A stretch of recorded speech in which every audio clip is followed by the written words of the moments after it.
শ্রী গৌরাঙ্গ মহাপ্রভুর 540তম শুভ আবির্ভাব তিথি উপলক্ষে বিভিন্ন ধর্মীয় অনুষ্ঠানের আয়োজন।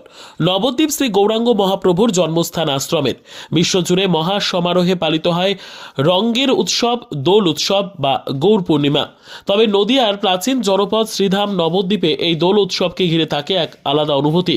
কারণ এই নবদ্বীপ ধামেই জন্মগ্রহণ করেছিলেন গৌরাঙ্গ মহাপ্রভু। আর নবদ্বীপ শহরের উত্তরাঞ্চল প্রাচীন মায়াপুরে রয়েছে সেই গৌরাঙ্গ মহাপ্রভুর জন্মস্থান আশ্রম বা মন্দির। বছরভর বিভিন্ন ধর্মীয় অনুষ্ঠান লেগেই থাকে এই মন্দিরে। পাশাপাশি দেশ বিদেশের ভক্ত সমাগম হয় বছরের বিভিন্ন সময়।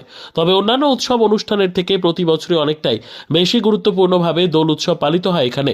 কারণ স্বয়ং গৌরাঙ্গ মহাপ্রভু তথা নিমাইয়ের শুভ আবির্ভাব তিথি আর তার জন্মভূমি বা জন্মস্থান মন্দির এটা। আশ্রমের অধ্যক্ষ অদ্বৈত দাস বাবজি জানান, প্রতি বছর যেমনভাবে দোল উৎসবকে পালন করা হয় এবছরেও তার ব্যতিক্রম নয়। এবছর গৌরাঙ্গ মহাপ্রভুর 540তম শুভ আবির্ভাব তিথি উপলক্ষে গত 2রা মার্চ শুরু হয়েছিল নবদ্বীপ ধাম পরিক্রমা, যার সমাপ্তি হয়েছে গত 7ই মার্চ। আর 9 মার্চ রবিবার থেকে আগামী 16ই মার্চ পর্যন্ত আয়োজন করা হয়েছে বিভিন্ন ধর্মীয় অনুষ্ঠানের।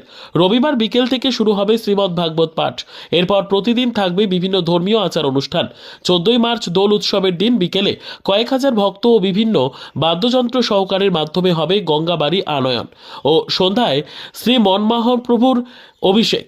15ই মার্চ 14 মাদল শোভাযাত্রা, নগর সংকীর্তন ও 16ই মার্চ 64 মহান্তের ভোগসহ মহোৎসব। তবে বিগত বছরের থেকে এবছর নবদ্বীপ ধাম পরিক্রমায় ভক্ত সংখ্যা কম থাকলেও দোল উৎসবে ভক্ত সমাগমে ঘাটতি পড়বে না বলেও আশাবাদী অদ্বৈত দাস বাবাজি। যদিও দোল উৎসবে প্রতিদিনই হাজার হাজার ভক্ত সমাগম ঘটে চলেছে নবদ্বীপে। এবছর কি অনুষ্ঠান এবং কবে থেকে শুরু? আমাদের মহাপ্রভুর 540তম আবির্ভাব তিথি উপলক্ষে আমাদের 2রা মার্চ থেকে নয়দ্বীপ পরিক্রমা শুরু হয়েছে। 2রা মার্চ থেকে নয়দ্বীপ পরিক্রমা শুরু হয়ে 7ই মার্চ পর্যন্ত ওই পরিক্রমা চলেছে এবং তার সঙ্গে শ্রীমদ্ ভাগবত সপ্তাহ সেটাও আমাদের শুরু হয়েছে। ছিল ভাগবত যজ্ঞের সমাপ্তির ফলে, এবং আজকে আমাদের এই অনুষ্ঠান উপলক্ষে বিধবা মায়েরা এবং তার সঙ্গে প্রায় 150 বৈষ্ণব, 500 বিধবা মায়েরা তাদের একটা সেবা প্রস্তুতি আমাদের নেওয়া হয়েছে। শুরুটা আমাদের এইভাবে প্রতি বছর এইভাবেই হয়। বিশেষ করে আজকে আমাদের মায়েদের একটু প্রণামী এবং তার সঙ্গে আমাদের সেবা করানো হয়। আর মোটামুটি কবে থেকে কবে পর্যন্ত অনুষ্ঠান? আমাদের শুরু হয়েছে 2রা মার্চ থেকে, এই অনুষ্ঠান চলবে আমাদের 16ই মার্চ পর্যন্ত।